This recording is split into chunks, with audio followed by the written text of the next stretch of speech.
S'agissant en particulier de l'influence du réseau sur les décideurs, comment souhaitons-nous alors, évidemment, sans parler d'ores et déjà de l'influence que pourra avoir notre réseau sur les décideurs, c'est qu'est-ce que nous allons être en capacité de produire et de donner à lire qui permettent d'appuyer la décision politique. Je crois que c'est un peu de cette manière-là que nous pouvons l'aborder. Nous n'avons pas vocation, que ce soit au niveau d'un réseau ou autre, d'influencer une volonté politique. En revanche, si notre réseau, les travaux de notre réseau, ce qu'il produit, donnent une meilleure lisibilité en termes de compréhension, en termes d'analyse, de cette problématique forte de l'employabilité, et si nous pouvons porter cette lisibilité auprès des décideurs pour que ça puisse être en partie un élément d'appui à la décision politique, je pense que ça pourrait effectivement s'inscrire totalement, en tout cas, dans la mission du réseau. Il y avait une autre intervention qui était du côté de la place des diplômés.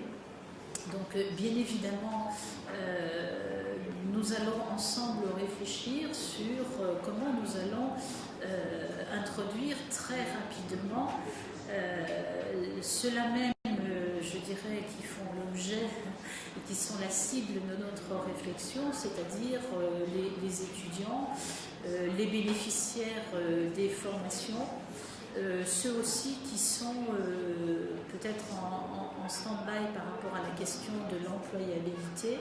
Donc c'est bien évidemment un corpus que nous avons totalement prévu d'introduire dans la réflexion et dans le travail du réseau. Peut-être rebondir aussi, je croise un petit peu les retours parce qu'il y avait plusieurs remarques et questions qui étaient concomitantes sur la question de la viabilité du réseau et de sa capacité à s'articuler à une dynamique. C'est effectivement complètement notre préoccupation. Nous en parlions déjà hier soir et ça sera certainement aussi l'objet de notre réflexion à l'intérieur du réseau, que d'avoir une capacité à mutualiser. Bon, nous savons effectivement qu'un certain nombre de partenaires financiers ont décliné très clairement leurs orientations au niveau de l'enseignement supérieur, que ce soit du côté de la Banque mondiale, de la BAD, et bien évidemment le réseau aura le souci de s'articuler à ses préoccupations, de mailler sa réflexion et son travail avec un certain nombre de projets qui sont déjà en route, d'autres qui s'apprêtent à être mis en route, que ce soit sur un plan national dans les différents pays, dont je préfère dire adhérents au réseau que bénéficiaires du projet, ou à un niveau un petit peu plus international.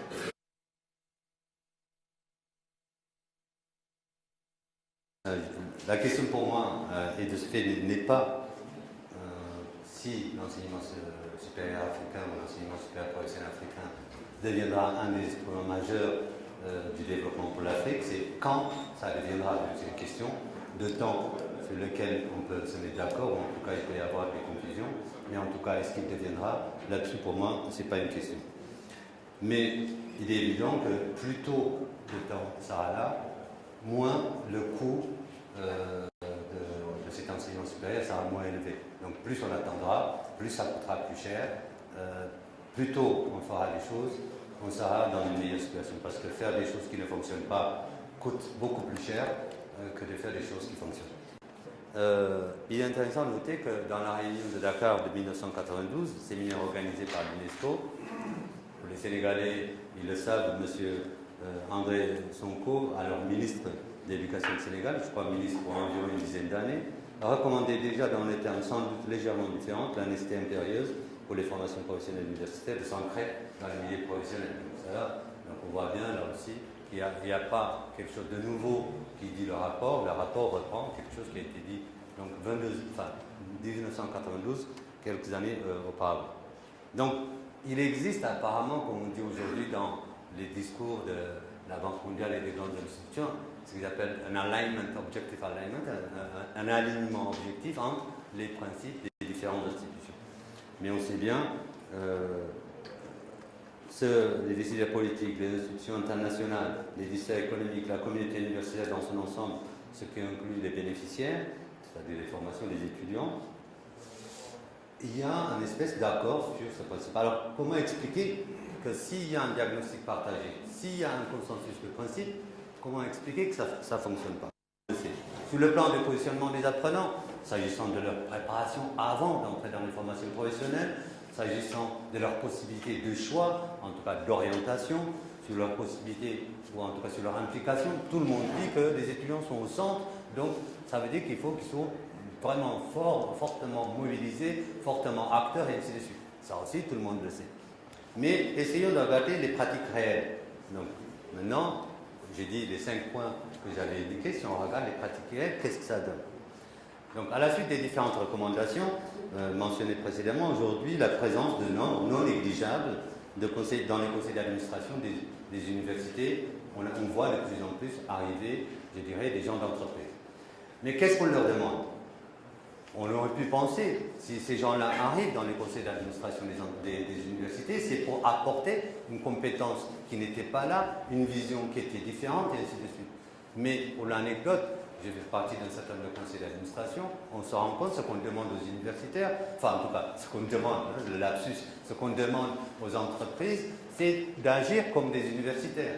Il y a même une situation un peu cocasse dans laquelle j'ai observé, on demandait aux grands patronats dans les entreprises d'évaluer pour la promotion des professeurs. Vous savez, pour les rangs des professeurs, il y a un certain nombre d'institutions, c'est les conseils d'administration qui décident si quelqu'un devient de professeur associé, professeur. Et là, on demandait à ces gens-là de devenir carrément des experts en termes de nombre de production d'articles, et ainsi de suite. Donc eux-mêmes, pour une raison X ou Y, a commencé à jouer ce rôle-là. Donc, ils abandonnaient les compétences sur lesquelles, a priori, on les avait amenés pour devenir quelque chose qu'ils ne sont pas. Donc là aussi, on voit très rapidement que les choses, je dirais, changent. Ça veut dire que quand on a introduit l'ensemble des gens dans les conseils d'administration, on n'a pas changé les règles de fonctionnement des universités. On n'a pas changé le nombre, comment on évalue, je veux dire, dans la promotion des rangs, par exemple, que j'ai dit tout à l'heure, comment on évalue les rangs. Est-ce qu'on prend en compte, par exemple, si dans le cas, c'est plus le nombre d'articles, c'est plus le nombre de cours enseignés, mais on aurait pu ajouter d'autres. Mais non, on n'a pas changé ça. On a laissé tel quel, et simplement on a introduit des nouveaux acteurs, qui ces acteurs-là ne font pas de nouvelles choses dans la mesure où ils n'étaient pas préparés. C'est la même chose quand il s'agit de relations entreprises, un des thèmes qui va être abordé dans ce séminaire, qui est structurant. Il est intéressant de voir, par exemple, dans une étude récente, je ne sais pas s'il y a des gens ici de l'Association des universités africaines, qui avait fait, comme on dit en tout cas avec, je crois que c'est SIDA Canada, il y a une étude qui a été faite sur, et on avait interrogé à peu près 130 universités sur quelles sont les structures qu'ils ont mis en place par rapport à relations entreprises. De manière très intéressante, 78%, c'est-à-dire à peu près 92 sur 130, ont tous une structure dans les universités qui s'appelle relations. Il y a même dans certaines universités des vice-recteurs, je crois qu'il y en a même ici. Donc, clairement, c'est une préoccupation majeure. Mais si on regarde de plus près, si on regarde dans le détail, on se rend compte que la majeure partie de ces universités, le budget de fonctionnement de ces structures ou de ces machins ne dépasse pas 5 000 $ par an. Très peu d'universités, majoritairement à l'Afrique du Sud, ce sont des institutions sud-africaines qui parfois vont jusqu'à 50 000 $ par facture. Donc il faudrait un plan Marshall africain, il faudrait sur l'enseignement supérieur, et non plus voir l'enseignement supérieur comme un secteur, parce qu'on ne peut plus changer le secteur de l'enseignement supérieur en changeant les lois sur l'enseignement supérieur, ça ne marche pas. Il faudrait qu'il y ait une approche multisectorielle en disant l'enseignement supérieur au centre, mais même... C'est que quand on ne dispose pas d'outils de prévision, d'outils d'analyse, eh bien on va à notre perte. Comment attirer les investisseurs? Vous entendez ça tous les jours. Ah, on va investir 3 milliards dans le secteur de l'économie de tel dispositif, mais personne ne sait dire J'ai entendu il n'y a pas longtemps, il y a 2 semaines, à Dakar, une grande réunion sur l'eau. Eh bien, on a annoncé qu'on va investir tant de milliards sur cela, mais personne ne sait dire où on va trouver pour que ça marche déjà, 5000 ingénieurs et techniciens supérieurs pour accompagner ça avant même que l'argent n'arrive. Personne. L'outil principal de cet élément, c'est ce dont je voudrais tout particulièrement vous parler ici, c'est l'Observatoire des compétences et de l'emploi.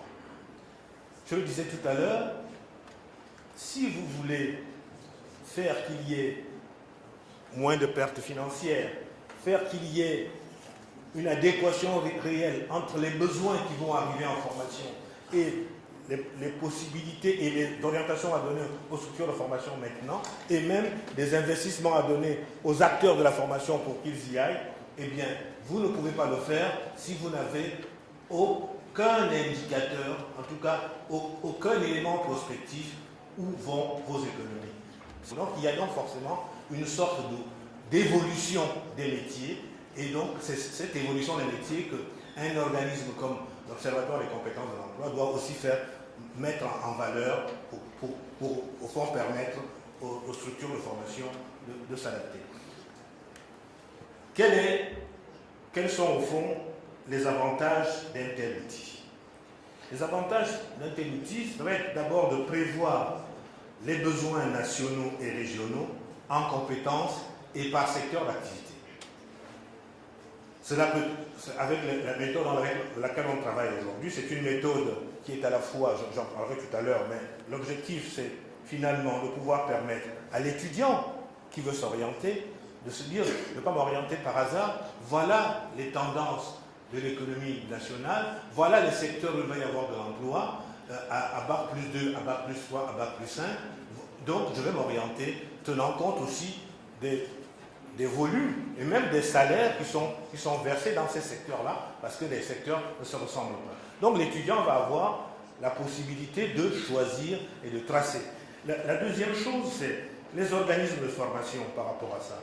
Au vu des informations que peut délivrer un observatoire, ces organismes de formation vont adapter leurs offres de formation par rapport aux besoins identifiés des économies nationales. Et enfin, les pouvoirs publics vont pouvoir apporter des appuis aux secteurs qui sont créateurs d'emplois par rapport à des secteurs qui ne le sont pas, pour ainsi avoir véritablement une véritable politique de formation. Enfin, les entreprises, sachant que dans leur secteur va être porteur dans quelques années et être évolutif, vont pouvoir eux aussi investir et engager bien sûr des stratégies de formation et de recrutement adéquates. Bien sûr, nous sommes aussi allés rencontrer un certain nombre de grandes entreprises, notamment leur DRH, pour avoir au fond comment s'établissent l'évolution des métiers dans leur secteur, pour établir des fiches métiers compétences, et nous avons exploité aussi l'ensemble de ces données pour essayer d'élaborer un autre outil dont je parlerai plus tard, dans des fiches de formation. Je voulais vous dire, mesdames et messieurs, que nous n'avons plus le droit de continuer à nous tromper, nous n'avons plus le droit de continuer à nous fermer les yeux, nous n'avons plus de dire que nous ne savions pas, hein, il n'y a aucune fatalité. Un économiste que j'aime bien, Keynes, disait que le plus difficile, ce n'est pas de comprendre les idées nouvelles, mais d'échapper aux idées anciennes. Apprenons à échapper aux idées anciennes pour pouvoir essayer d'avancer sur cette question. Et si l'Observatoire des compétences et de l'emploi et si l'Institut d'Afrique peuvent être un des acteurs avec vous de ce changement, nous serions très heureux. Parce qu'il ne pourra pas y avoir d'émergence réelle et durable sans des outils efficaces qui soient à même de redonner à tous le goût de l'avenir, et à tous, je dis bien, à la population, à la jeunesse, aux entreprises. Il n'y aura pas d'émergence sans des outils capables de réduire des incertitudes, capables de tracer des perspectives et des tendances lourdes d'évolution de nos économies. Il n'y aura pas d'émergence sans véritablement des outils qui sachent nous aider à réaliser une vraie politique, c'est-à-dire une politique qui sache faire des choix et capable de dresser des états des lieux. Le séminaire de Ouaga, auquel vous m'avez invité, peut être un moment de cela. un moment de cela parce que nous pouvons sortir des discours habituels, nous pouvons sortir des bruits de fond habituels, nous pouvons pour mieux faire la part des choses. Si nous voulons simplement commencer à se servir de notre réseau et de dire qu'au fond, on peut, au fond, sur ces questions, penser autrement, faire autrement et travailler autrement. Je vous remercie. Ça nous permet de remonter aux sources et le numérique ne va pas être seulement l'utilisation d'outils, même si ce matin je vais déjà un petit peu présenter ces outils. Mais moi j'ai entendu, en tout cas dans cette intervention, toute la nécessité que nous aurons nous-mêmes à penser via le numérique comment nous allons pouvoir être créatifs, comment nous allons pouvoir avancer ensemble dans cette question de mutualisation, de complémentarité. Et sur fond, bien évidemment, que je n'ai pu que retenir de cette amitié qui sans doute se traduira au niveau de notre réseau.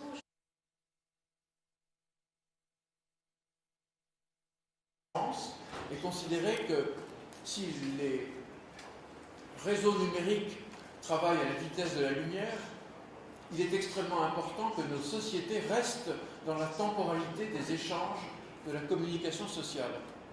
Il n'y aurait rien de plus fâcheux que de penser que nos sociétés doivent évoluer au rythme des technologies numériques. Il est au contraire très précieux de penser que c'est de l'intérieur même de nos ressources sociologiques, de nos ressources culturelles, de nos ressources politiques et professionnelles que nous pouvons adopter les outils numériques qui nous conviennent le mieux en les adaptant aux usages que nous avons en vue. Et c'est, je crois, le principal message que je suis venu vous apporter. C'est que les technologies numériques peuvent devenir des technologies domestiques, si j'ose dire, et non pas des technologies sauvages. Des technologies domestiques si nous les approprions lentement et à travers la multiplicité des canaux qui nous sont offerts. Groupes de travail, séminaires, espaces numériques partagés, forums de discussion, séminaires comme ceux qui vont s'organiser dans le cadre de ce projet.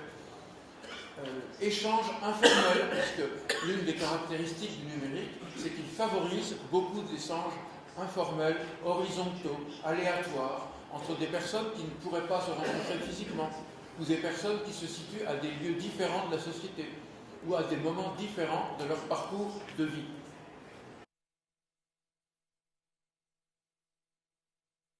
Voilà. On n'arrête pas de nous dire qu'il y a massification de l'enseignement supérieur en Afrique.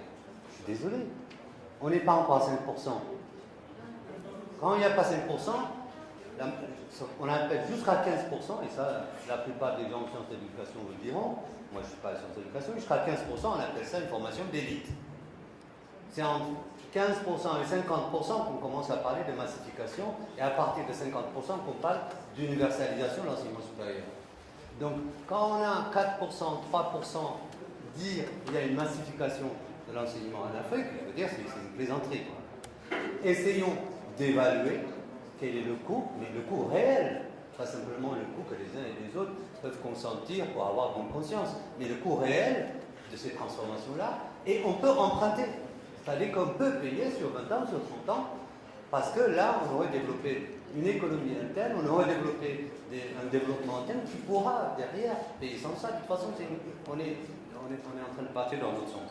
Donc voilà, je dis pour dire où est-ce qu'on peut trouver l'argent, je pourrais développer réellement.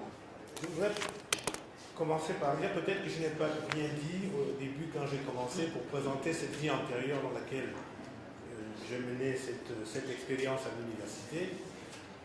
À l'époque, pour des étudiants qui venaient de tout secteur confondu, ils ne venaient pas des sciences de gestion, ça a permis de créer en 2 ans une dizaine d'entreprises. Donc ça fait 24 ans. Certaines de ces entreprises vivent aujourd'hui et ont été des entreprises primées. L'université est donc le lieu où on doit révéler les talents. Révéler les talents, bien sûr, dans la formation classique, on ne va pas tous, la professionnalisation ne va pas devenir le discours, je dirais, entendu de l'ensemble de l'université, mais ça doit être un des axes. Ne fermons pas les yeux. L'Afrique et l'Afrique de l'Ouest est le lieu de la plus grande mobilité pour fournir des intelligences à d'autres pays.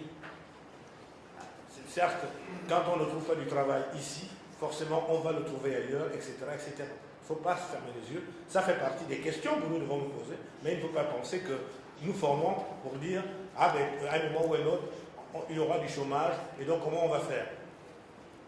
L'intelligence humaine, les comportements humains créent des migrations, et les gens vont, pas forcément en Europe où il y a des pirogues qui chavirent, nous tous nous sommes très malheureux pour cela, mais aussi dans la sous-région africaine, il y a une très grande mobilité. La question des savoirs partagés, du fait que la question de toutes les questions liées à la connaissance posent la question de savoir qui est propriétaire de ces connaissances et si l'essentiel des connaissances ne fait pas partie de biens communs pour lesquels il n'est pas question que quiconque mette une marque. L'essentiel des connaissances peut circuler librement et doit circuler librement, et il n'y a aucune raison que des connaissances qui ont déjà circulé, qui ont déjà fait l'objet d'un certain nombre de transformations techniques ou industrielles, soient réservées à ceux qui les ont d'abord utilisées. Les universités, c'est un de leurs privilèges, peuvent développer des connaissances à but collectif, à but de maintenir ces savoirs dans l'ordre de ce qui est un bien commun de l'humanité. C'est un de leurs enjeux et marques distinctives. Mamel a prononcé un mot que je n'ai pas encore prononcé, qui est le mot d'engagement. Je crois que là où le numérique est efficace, c'est aussi qu'il permet, en fait, comme le disent les sociologues ou les économistes, il allège les coûts de l'engagement. On peut s'engager pour moins cher. On n'est pas obligé de faire 10 ans de militantisme dans un parti politique pour avoir droit à la parole. On peut s'engager beaucoup plus légèrement en participant à des forums numériques, en réagissant avec d'autres sur des blogs, et ensuite à faire reconnaître la qualité de ses idées ou du réseau qui a été ainsi constitué. Donc le numérique allège aussi les coûts d'entrée à des engagements publics qui peuvent permettre de faire avancer les choses. Donc, je dirais, bien sûr, la facture numérique existe quand il n'y a pas d'électricité, si on manque d'un ordinateur à partager, même dans une école. Évidemment, le numérique n'accède pas partout si facilement. Mais une fois que l'accès est associé, le numérique fait baisser les coûts de l'engagement, fait baisser les coûts de la citoyenneté, et en ce sens, c'est un facteur d'égalisation des conditions. Il y a une logique de l'économie des services, et notamment les services liés à la connaissance sont le terrain normal du numérique. Et donc, les sociétés africaines développeront leurs compétences dans le domaine du numérique et créeront énormément d'emplois, là où on pourra faire en sorte que l'idée des services associés à la connaissance sont des gisements d'emploi et de productivité au même titre qu'une meilleure administration ou une meilleure économie de production.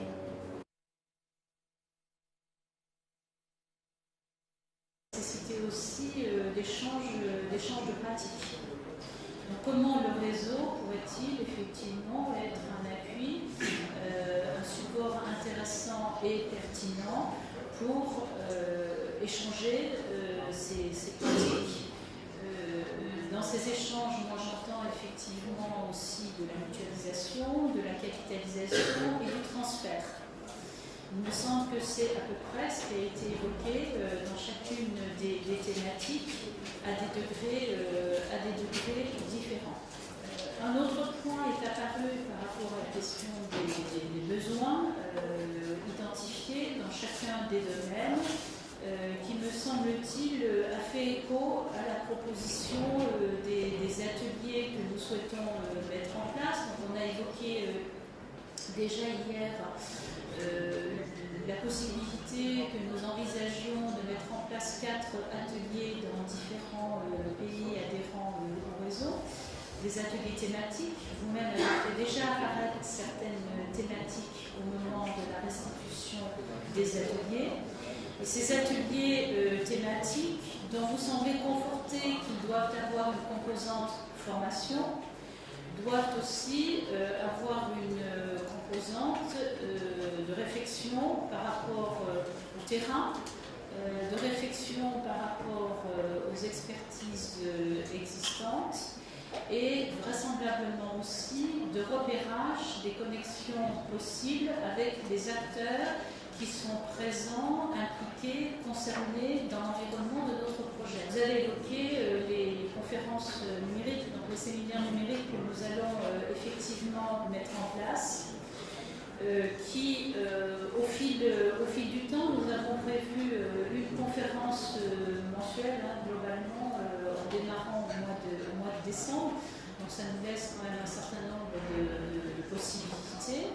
Et vous avez évoqué la possibilité que ces conférences numériques puissent être abordées avec différentes focales. Des focales thématiques qui permettraient d'avoir des interventions, que ce soit sur le domaine de la formation, mais aussi plus à titre d'information, voire d'études de cas, voire de mutualisation ou de présentation d'expertise ou d'expérience. Donc on voit déjà qu'en contrepoint des besoins que vous avez pu évoquer dans les différents ateliers, apparaissent un certain nombre d'activités qui pourraient être mises en place au niveau du réseau. Le réseau pourrait devenir aussi un lieu de recueil de données, de banque de données. Vous avez évoqué la possibilité effectivement d'identifier au-delà du noyau expert réseau actuellement en place des expertises complémentaires qui seraient des expertises thématiques. Donc là, ça renvoie, me semble-t-il, à la fonction banque de données du réseau qui va devoir être progressivement alimentée tout au long des mois à venir. La question se pose ici, quelle sera la légitimité du réseau pour se prévaloir effectivement à l'aune de nos travaux de réflexion et de production, d'un dialogue avec les États, d'un accompagnement des États, voire, comme je l'évoquais hier, d'un éventuel appui à la décision en matière de politique publique s'agissant de l'enseignement supérieur et de la recherche, puisqu'on touche là à la question de la certification. Parce que nous avons souhaité travailler sur les niveaux compétences professionnelles supérieures au niveau Bac+2, Bac+3, donc je dirais, pour faire court, au niveau des licences professionnelles, des L3, sachant que nous avons aussi à travailler au niveau des L2, de pouvoir sortir à un niveau L2, et là on sait que les avancées de réflexion dans les différents pays sont inégales. Donc ça, certainement qu'effectivement, ça mériterait déjà la mise en place d'un atelier de formation et de séminaires numériques qui permettent éventuellement même d'inviter nos partenaires politiques à pouvoir se prononcer sur ces questions-là. Comment nous allons pouvoir travailler de concert. Et là, je reviens à la question de l'engagement qui a été évoqué hier de chacune et chacun d'entre nous au sein de ce réseau. Qui dit engagement, me semble-t-il, dit aussi responsabilité. Donc, quelles sont les responsabilités que chacun d'entre vous souhaite prendre d'ores et déjà par rapport à son expertise, et on a vu qu'elle était riche, plurielle au niveau de ce réseau. Donc, quel type d'engagement, quel type de responsabilité, quel positionnement souhaitons-nous avoir, sachant que ce réseau ne pourra advenir qu'à l'aune de ces engagements concrets.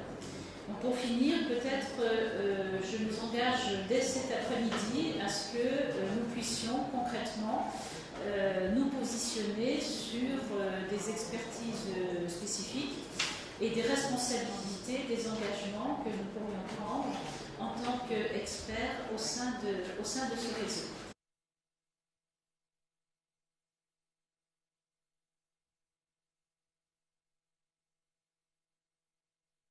Sa mission, lui et moi, c'est harmoniser les politiques, je dirais comme ça.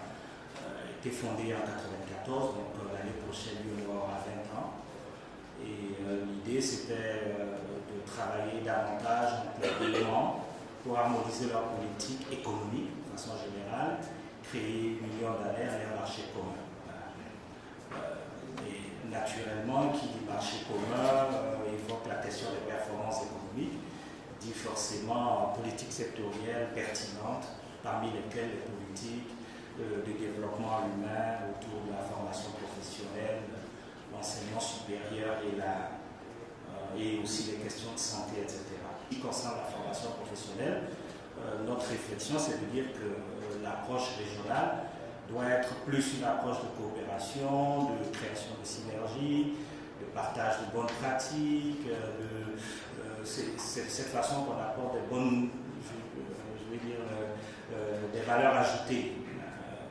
La formation professionnelle ne se réalise pas dans les institutions, dans une institution d'intégration régionale, elle s'exécute au plus près des bénéficiaires.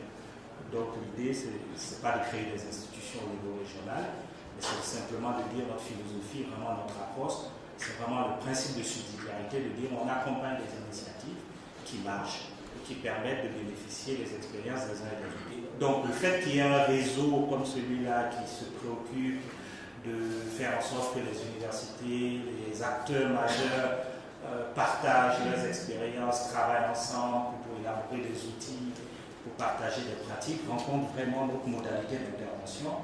Et de façon très concrète, nous serons tout à fait prêts à regarder avec le réseau comment on peut contribuer dans les années à venir à sa consolidation et à sa pérennisation. Parce que nous avons les mêmes problèmes, nous sommes dans un même espace et personne ne s'en sortira tout seul. Nous pouvons nous en sortir ensemble. S'il y a des musophones dans la salle aussi, nous leur souhaitons la bienvenue. Tous ces gens, les arabophones, tout le monde, il faut qu'on se mette ensemble au-delà des barrières linguistiques pour résoudre nos problèmes communs. Et le problème commun aujourd'hui, c'est le chômage de la jeunesse, c'est le problème de la formation de la jeunesse. Alors ça, il faut qu'on travaille ensemble. Et si on veut aller devant, il faut prendre en compte les aspects du développement économique. Parce que nous sommes des universitaires, nous savons former, nous savons proposer de la création d'emplois, mais en général, ce n'est pas notre préoccupation de créer l'emploi. Donc il faut aussi que cette dimension soit prise en compte, que les acteurs économiques soient fortement associés à de telles réflexions. Au niveau de la Mauritanie, nous sommes en train de mettre en place une réforme qui doit renforcer la professionnalisation, aussi bien au niveau des aspects pertinence qu'au niveau des aspects qualité. Et on a trouvé qu'à travers ces réseaux, il y a un certain nombre d'experts et d'expériences et d'expérimentation qui pourraient être assez utiles pour notre nouvelle université. Notre apport sera grand. Nous avons un certain nombre de personnes ressources en Mauritanie, un certain nombre d'experts qui sont prêts à s'engager à travers 3 thèmes qui sont extrêmement importants au niveau de ceux qui ont été exposés lors de ce séminaire. C'est les universités et les entreprises, la qualité des formations offertes et les technologies de l'information et de la communication au service de la professionnalisation. Nous sommes prêts encore à accueillir un certain nombre de rencontres au niveau de notre université. Le Sénégal met en œuvre une profonde et ambitieuse réforme de l'enseignement supérieur et un des axes majeurs de cette réforme, au-delà de la mise en œuvre de la réforme LMD qui a commencé il y a quelques années, c'est une professionnalisation d'une part des formations dans les universités et l'autre volet, c'est également la création d'un réseau d'instituts supérieurs d'enseignement professionnel, donc des formations à vocation professionnelle et des filières courtes que nous avons calées volontairement à Bac+2. L'idée que nous avons soumise à cet expert technique international et autour de laquelle notamment nous sommes tombés d'accord, c'est la mise en place d'un observatoire des métiers parce que nous nous sommes aperçus qu'il y a un manque de dialogue entre les acteurs de l'enseignement supérieur et les acteurs du secteur privé. Donc l'idée, c'est dans cet observatoire des métiers, à la fois de savoir aujourd'hui comment évoluent les métiers, quelles sont les formations qui n'existent pas et qu'il faudrait recréer, quelles sont les formations qu'il faut modifier, mais également de l'autre côté, permettre aux universités de présenter leur offre, les compétences dont elles disposent et à travers ce mécanisme inciter demain les entreprises, lorsqu'elles feront face à un problème, à recourir à l'expérience, à l'expertise qu'il y a dans l'université pour trouver des solutions aux problèmes qu'elles affrontent. Et nous pensons qu'à travers ce mécanisme, qui sera un mécanisme opérationnel permanent, pourra s'établir le dialogue, là encore une fois, permanent entre le secteur privé et l'enseignement supérieur, à identifier des mécanismes, des méthodologies qui pourront être mises en œuvre dans l'ensemble des pays, mais également aussi aller vers une certaine harmonisation, pas une uniformisation, parce que lorsque l'on parle de compétences professionnelles, elles doivent être liées à des contextes précis. Donc si on ne peut pas aller vers des formations, je dirais, uniformes en Afrique de l'Ouest, au moins aller vers une harmonisation et qu'il y ait des socles communs à toute une série de formations professionnelles pour permettre, le LMD vise à la mobilité des étudiants, mais il faut également qu'une fois que ces étudiants sont diplômés et qu'ils sont dans la vie professionnelle, il faut qu'ils puissent aussi être mobiles à l'échelle de la sous-région et notamment avoir des compétences qui sont reconnues partout.